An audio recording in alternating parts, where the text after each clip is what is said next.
What's up, YouTube? It's Mentorship Monday. This is a phenomenal show. You guys need to watch the whole thing because a lot of great ideas come out. Yeah, listen, on this episode, we talk about how to find the owners of a house when there are no heirs. What do you do? And you have to stay tuned to the very end because Matt comes up with a really great idea right at the end that will help you figure out how to get a home when there are no heirs. This is a heavy question, guys, but it happens. You know, death and taxes, my man. Two things that are inevitable, you know. Jennifer sent this in. Pre-warning, it's a bit of a sad story. So her neighbor passed away 1 year ago.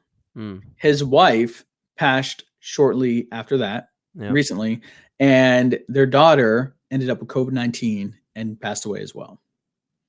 Very sad and tragic situation. The home was with the owner for decades and is completely paid off.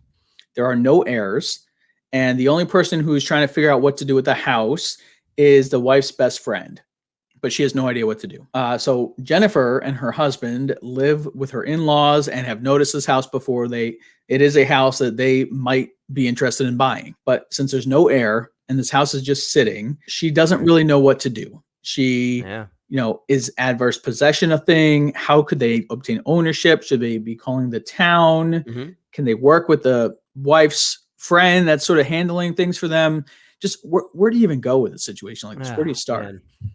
First of all, to say anybody, man, I'm sorry to hear of any type of loss, and especially, and not to be a little more morbid, but because of this lovely friend COVID-19 working its way through the world, we are likely going to see more instances like this of folks that neighbors realize, hey, I haven't seen John for a while, and then it turns out that John may have passed or Jane may have passed because of COVID-19.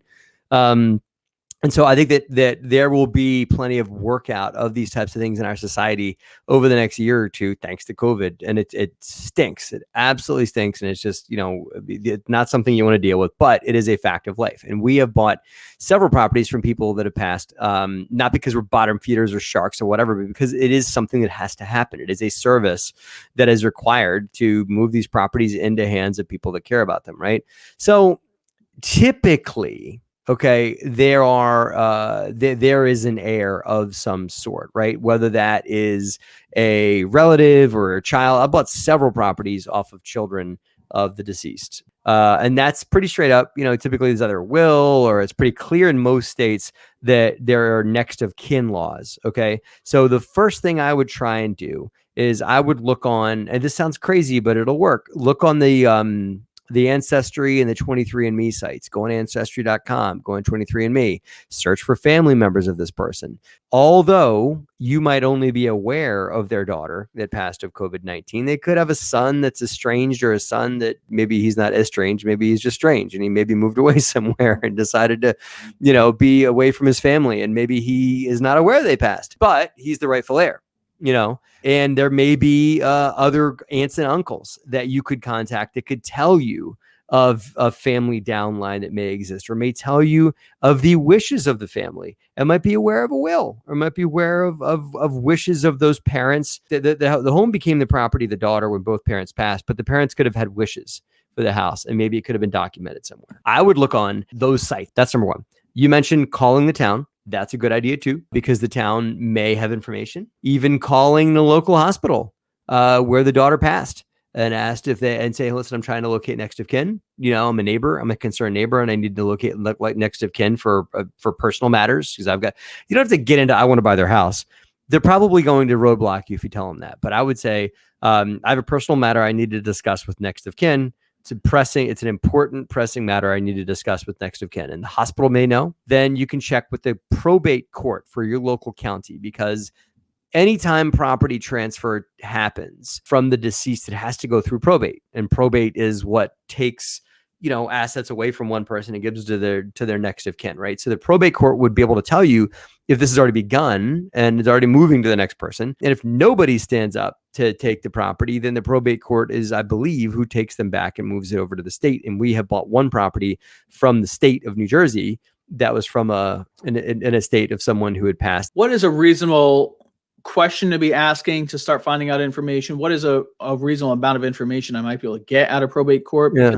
If I'm not affiliated with the family in any direct regard, they're not going to open book you. They're not going to be like, sure, come on in. I'll tell you whatever you want, and especially with COVID, I hate to say this, but because of COVID, the probate court is probably getting a lot of thought, a lot of action right now and a lot of calls. So they would be able to give you public record information and say, well, they might be aware that it might not be in the docket yet that this person has passed and their estate's being handled or either by the state taking it back, or they might have already begun the process. Who knows? They would be able to tell you that. There's not going to tell you who next of kin is, but eventually when the property does transfer to next of kin, that is public record. So that you can find out through the clerk's office or the probate office would need to tell you that. But my guess is if this happens sooner, then it's probably not done working its way through the system yet. But I would still ask them. Those are a bunch of options. But the whole thing about like taking property where there's no clear rightful heir, eventually the property will go back to the state. I hate to be like this, Jennifer, but this could take years to happen unless you get involved and help expedite it. Jennifer asked one more question. That's about adverse possession. Yeah, what is that? Adverse possession is, Jennifer, not what you want to do. Okay. Let's say that, Justin, you and I are neighbors and I got a field in the back of my house and you go and use that field on a regular basis, maybe to get to a stream across my field that you go fish in, or maybe you use it like to have campouts, or maybe you build a structure on it or whatever. Okay. Adverse possession works like this. If you are using that and I am aware of it, it's got to be blatant. And there are, again, from my real estate class, I remember there are a few parameters it has to meet. I'm not going to try and recite them, but what I recall, it has to be very blatantly aware. Like you have to be clear. Matt Faircloth's walking across my property. I see him. There he is. Right. So you have to be aware that I'm doing it. It has to be, I think of like no direct hindrance to you or anything like that.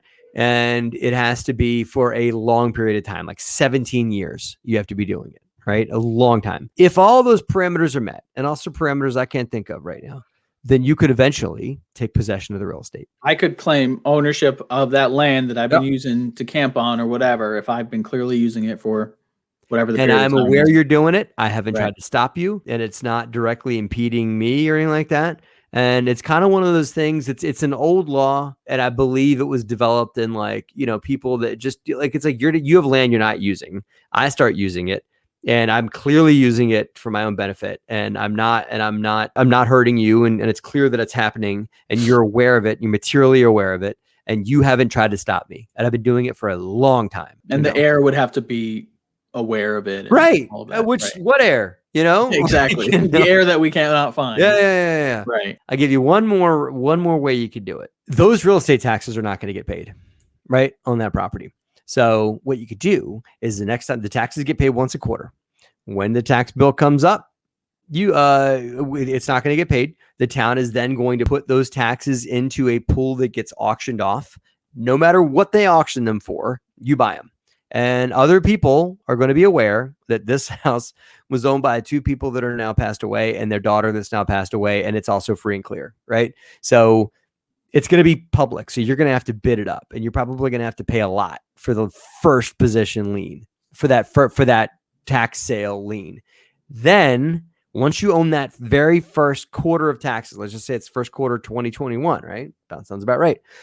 When you pay a lot for that lien, then you have first rights to pay Q2 and Q3 and Q4, and you can lump that tax debt into your lien, and then you build a tax lien snowball that eventually you can foreclose on. Different states have different rules. New Jersey, you have to own the liens. You have to pile those liens up for 2 years. Then you can start the foreclosure process. Okay. That's a long drawn out thing, but it's a surefire way to get the property. It is a way to do it. Yeah. The good news is that if anybody ever came in to pay the property off, or the state comes in or whatever, you're owed 18% on your money, and that. So the worst thing that happens is you get an 18% return.